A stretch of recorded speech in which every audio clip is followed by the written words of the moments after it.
And papakita ko na sa inyo ang Masasa Beach. Okay, ready na?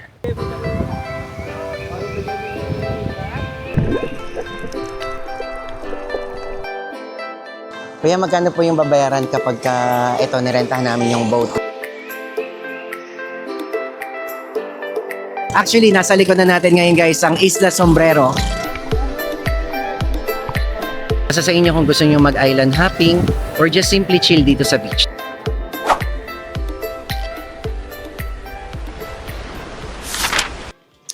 Hi guys! Welcome back to another vlog, and today is March 30, officially our second day dito sa Tingloy, Batangas. So guys, ang itinerary natin for today's video, pupuntahan natin ang famous Masasa Beach, and then by lunchtime, pupunta naman tayo guys, or mag-island hopping tayo. Kasi guys, dito sa Tingloy, Batangas, may mga islands na malapit. So i-explore natin lahat yun guys, and ang Tingloy mismo guys is very famous pagdating sa Crystal kayak. Crystal kayak. Crystal clear waters guys. Tapos tsaka malapit siya sa Manila. Ngayon kung may plan kayo guys na pumunta ng Tingloy, meron akong video or vlog yesterday na pwede niyong panoorin guys. Tapos ayun, for the meantime kain muna tayo guys kasi it's going to be a Long day. It's going to be a long day, guys. Mag-good morning naman kayo, guys. Good morning! And good morning, guys. So, yun, guys. Saglit lang to, kain tayo. And then, labas tayo. Okay? See you later. Bagong gising kanina, guys. Kung ano na yung mga nasasabi ko. Wala pa sa ulirat, kumbaga. So, ito lang, guys, ang vibe ng island ng Tingloy. Ayan. And then, ayan na sila, guys. Naghihintay na kanina pa yung boat. Ay, lagpas ako. Lagpas ako.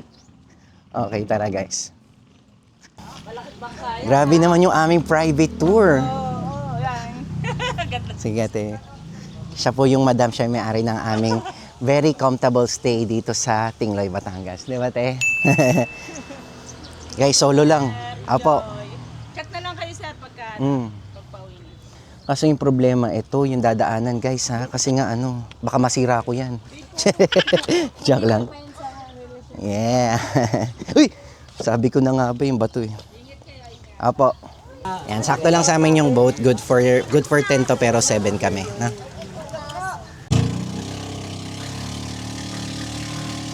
Okay guys, so meron tayong pupuntahan na 3 to 4 islands na part pa rin naman siya ng Tingloy. So pupunta tayo ng Sombrero Island, Isla Mapating, Dugong Cave kung saan sinut yung marina, and then pupunta rin tayo first ng Masasa Beach. So yun, pupunta natin for today's video, and discuss ko na lang sa inyo guys yung details kung magkano mag-rent ng boat dito sa isla ng Tingloy. By the way guys, yung Masasa Beach pala, hindi siya hiwalay na island. Kasi yung mismong Tingloy, kung nasan yung mga homestay, kung saan ka bababa from Batangas, no? Kung saan ka bababa para marating yung Tingloy, yung Masasa Beach pala hindi siya nakahiwalay guys. So matatricycle mo siya from your homestay. And then kung gusto mo makavisit sa iba-ibang island dito sa Tingloy, ayun yung magrerenta ka ng boat. So ayan, update ko kayo guys mamaya. Actually, nasa likod na natin ngayon guys ang Isla Sombrero. Ayan siya. And sinabi daw siyang Isla Sombrero kasi mukha siyang sombrero. Mukha bang sombrero guys? So ito na guys, yung mismong Isla Sombrero. Alright, here we go.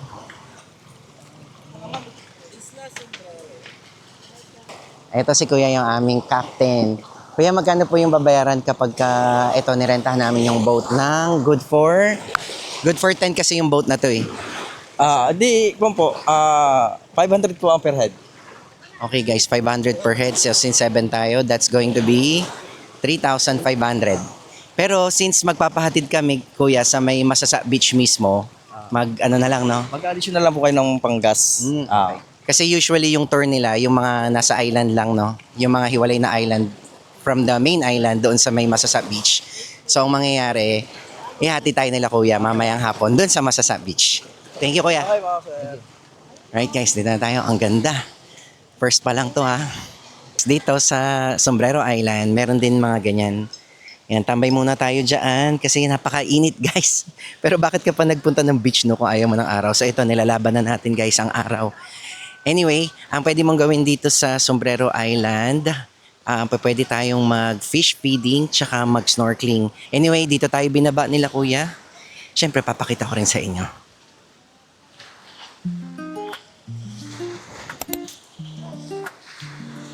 Ganda guys. Check, quality check muna tayo ng beach. Sorry. Okay, let's see. Dito pa lang actually pwede ka naman na mag-snorkeling, no? Napakaganda at napakalinaw ng tubig. Yan. Isla Sombrero. Check ko rin mamaya guys yung kasi wala kaming dalang mga snorkeling gear. Sabi nila kuya nagpaparent sila. Check ko mamaya. Update ko kayo about it. Yan, lakad-lakad lang muna tayo dito sa island. Then maya-maya lipat tayo. Okay guys, nandito tayo sa ating next stop, ang Sepok Island. Itong Sepok Island is just 5 minutes away from Sombrero Island. Anyway, papakita ko sa inyo yung mga isda dito. Kamustahin natin sila. Charing. Ayan, bababa tayo mamaya dyan. Sneak peek ng quality ng tubig. Ito siya guys. Bababa natin yung camera ha. 1, 2, 3. Baka masira. Hindi, bababa din ako pero papahawak ko muna kay John yung camera. Hindi, papakita ko na sa inyo na.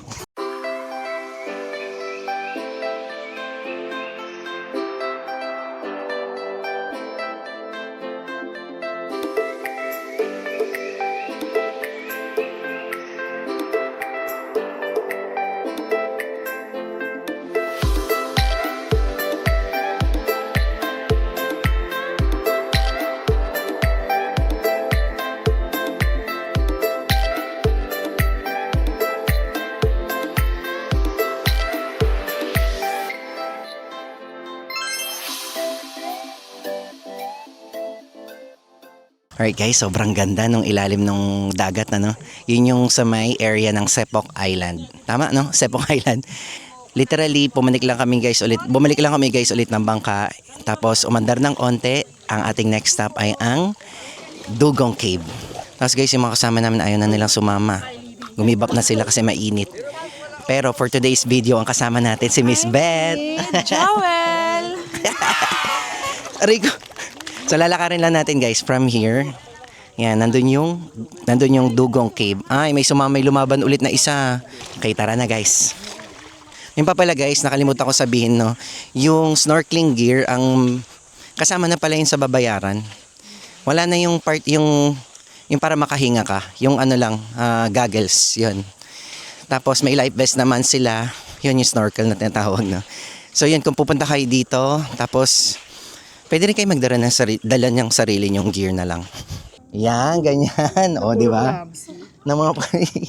Introduction ka na, Miss Beth.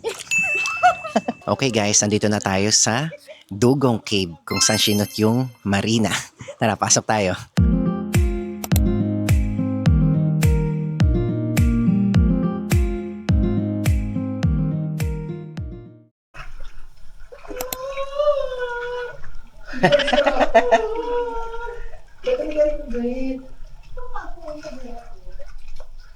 Kaya ka sila na lang pa.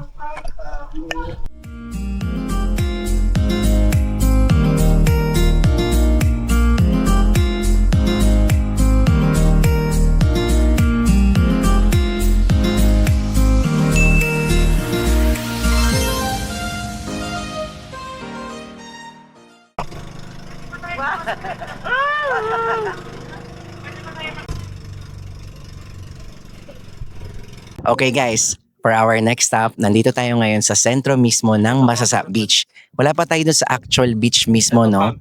Pero ang gagawin kasi natin ngayon guys, magsusnorkeling tayo. Pero, from here, iahatid tayo nila kuya hanggang doon sa sa mismong Masasa Beach.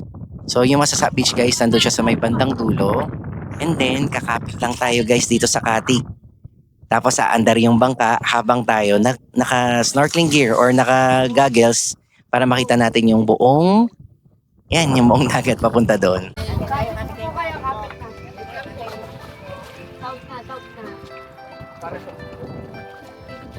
Getting ready.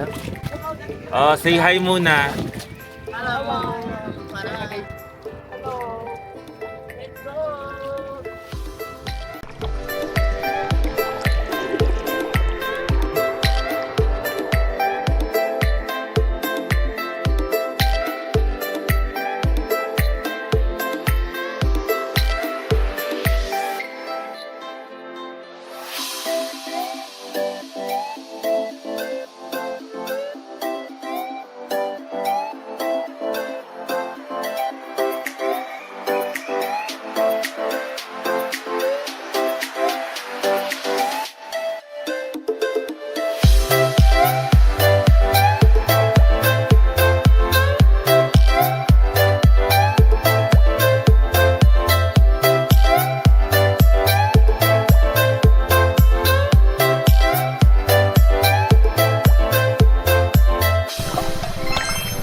Okay guys, nandito na tayo sa Masasa Beach. Wait lang, papakita ko sa inyo in a short while.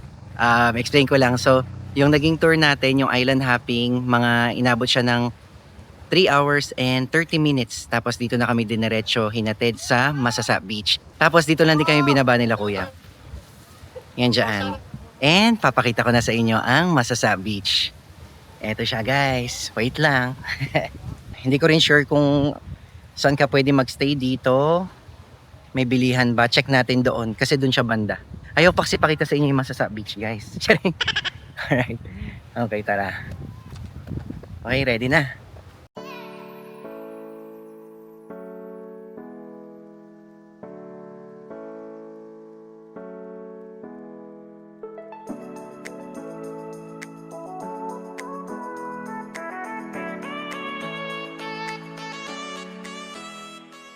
Check natin yung sun guys. Okay. Guys, pino naman. Ayun siya. Mas lapit tayo doon guys. Sa totoo lang, hindi talaga ako masyadong nagbababad sa araw. Kasi nga, mainit. Pero walang choice guys. Gusto ko pakita sa inyo to. Kita nyo ba? Okay. Okay, lapit na tayo.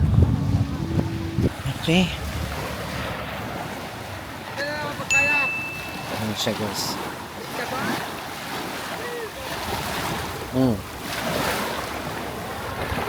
Malinaw. No? Ayan yung kabuuan guys ng Masasa Beach. Say family kayo, may mga kasama kayong bata. Hindi siya ganun kalalim guys. Actually, hindi siya malalim. And swerte natin dahil banayad din yung tubig na yun. Siya guys. Dito na ako mismo sa malayo na nga ako eh. Ayan.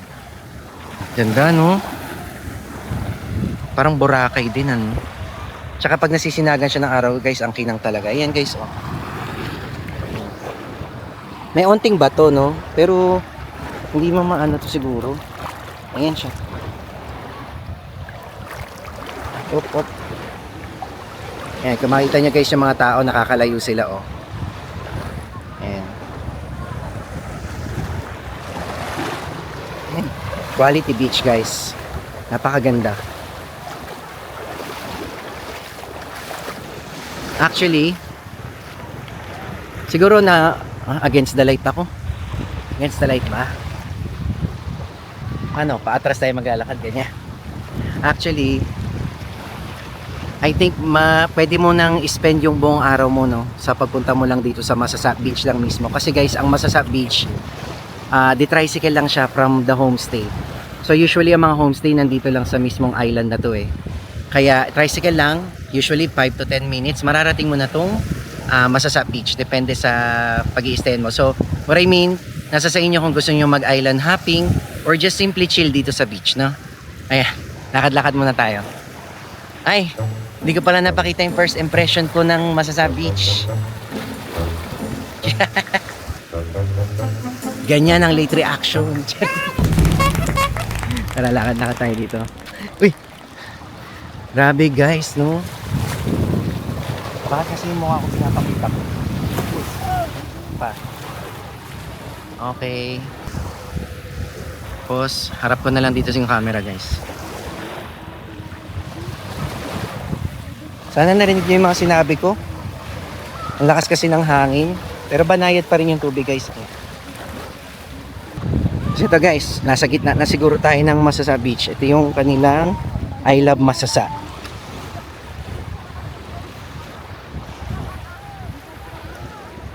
Punta tayo doon banda. Actually, nandun na sila eh. Check natin kung saan sila nagstay. May CR ba dito? Naiihina kasi ko. Tara. So, yan yung I Love Masasa. Kaso baliktad, guys. Mamaya na lang. Bibidyo ako mamaya yan. Then, ito guys. Sa part na to, yan may mga cottage. Siguro nandyan na sila. Okay. This one. Natin yung sarili natin sa itim ko na. Okay. Ayun guys, CR pala to. Ayan, CR. Tapos, yan ang rates. Ihi, 5 pesos. Dumi, 10 pesos. Banlaw, 20 pesos. Okay. May mga ang tawag dito? Ay, may mga kubo. Hanapin natin sila. Ayan, nandito sila guys. Ayan. So ito guys ang mga cottages for rent. Ayan sila guys, nag-chill na lang. Ayun, nagpapaaraw pa. Eh, magkano nga ulit to? 500. 500 pesos. Okay guys, bili tayo ng shake. Sasamahan po kami ng Check natin yung mga shake. Pakalanan natin ang naka-naka mo. Guys, sobrang bait ng batang ito. Anong pangalan mo, Naka? Rihanna. Rihanna. Si Rihanna yung nagtutur sa amin buong Guys, maghapon. isipin nyo si Rihanna, 15 years old, pero siya na yung nagtutur sa amin talaga. Tapos napakagalang na bata. Ano pa ba? Ano ba yung mga naging problema sa'yo? Di na yung mais con yelo.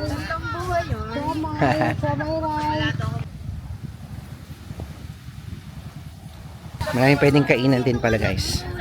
Pero yun ang pinaka-bet ko eh. Ngayon, spaghetti, yung pag may nag-outing. Ate, pabili pong lugaw. Charing lang. Nalalamig kasi ako eh. Charing lang. Hindi, ano meron tayo dito? Magkano po yung malaking tubig? 40 po. Okay, kasi 40 pesos. Kuha tayo ng dalawa nito. Ayun pa pala guys, dito pag dinaretso mo, ayan yung mga homestay daw eh. Ayan. So may option din no na malapit-lapit ka sa beach. Pero guys, yun pa pala hindi ko pala nasabi sa inyo, signal. Mahina ang signal dito sa mismong beach. Tapos ang sabi sa akin dito rin yung mga nakatambay doon na yung pag dito daw ka sa bandang area na to, medyo mahina ang signal. Although nagpo-provide din or may narerenta ka ng mga Starlink, Wi-Fi, para mga piso Wi-Fi yung ganito. Mais? Mais? Naghahanap ka sa Mais. Sige, gusto mo mais? Akong. Hati tayo. Lagay mo na yung kebes.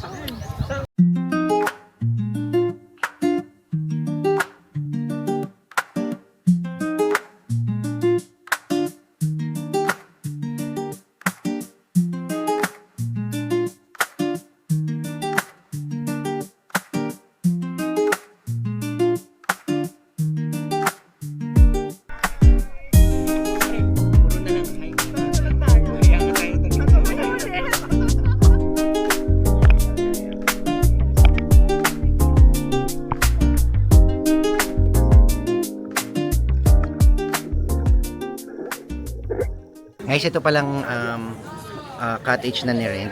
Ano siya? Hindi pala siya 500. 1,000 pesos siya kapag ka whole day. Since kami, galing tayo sa island hopping, binigay na lang sa atin ng 500 pesos. Tapos ngayon guys, punta tayo doon sa tricyclean. So papakita ko lang sa inyo guys kung saan kayo sasakay ng tricycle from here. So yun lang. From dito, yan sa Masasa, I Love Masasa. Yan, lalakarin natin yan guys. Ang ganda oh. Let's go! Tara na. Uuwi na mga ka-vlog. Yeah, uwi na tayo. After 10 years. Yeah.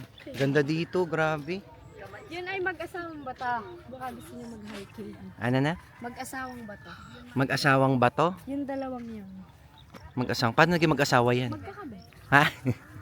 Pwede dyan, pwede mag-hiking. Opo. Okay. Tapos yung makikita yung view ng ng Masasa mismo. Grabe, no? Guys, lakaran pa lang papuntang tricycle. Ganyan na itsura. Paraiso, no? Ito yung mga nasa drawing. May palayan, may bundok, may dagat, coconut trees, no? Taiwan.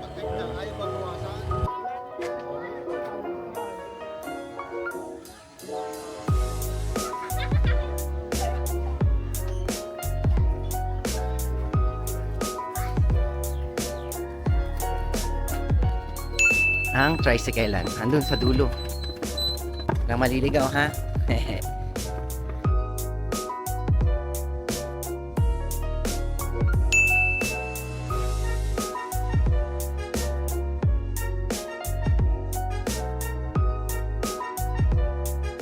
Okay guys, nandito na tayo sa ating homestay. Ang travel time from Masasa Beach, mga lang guys, 5 to 10 minutes. Nag-enjoy ba kayo guys? Grabe, ang ganda ng Tingloy Island. Hindi lang yung sa island hopping, yung Masasa Beach, even yung pauwi, no? Yung pagsakay ng habal, yung experience na yon, it's giving very payak na island. Ayun lang. So sana guys, nag-enjoy kayo sa ating tour. Malapit lang to sa Manila, so kung pupunta kayo, punta kayo guys. Maganda talaga. Anyway, kung di pa kayo guys nagsusubscribe sa channel ko, please don't forget to subscribe to my channel. Malaking bagay para sa akin yon. Again, ang subscribe button, nandito lang yan. Diyan sa baba ng screen. Malaking bagay para sa akin yon. And of course, para updated kayo sa mga susunod nating videos. Alright, see you again guys. Thank you very much. Bye-bye.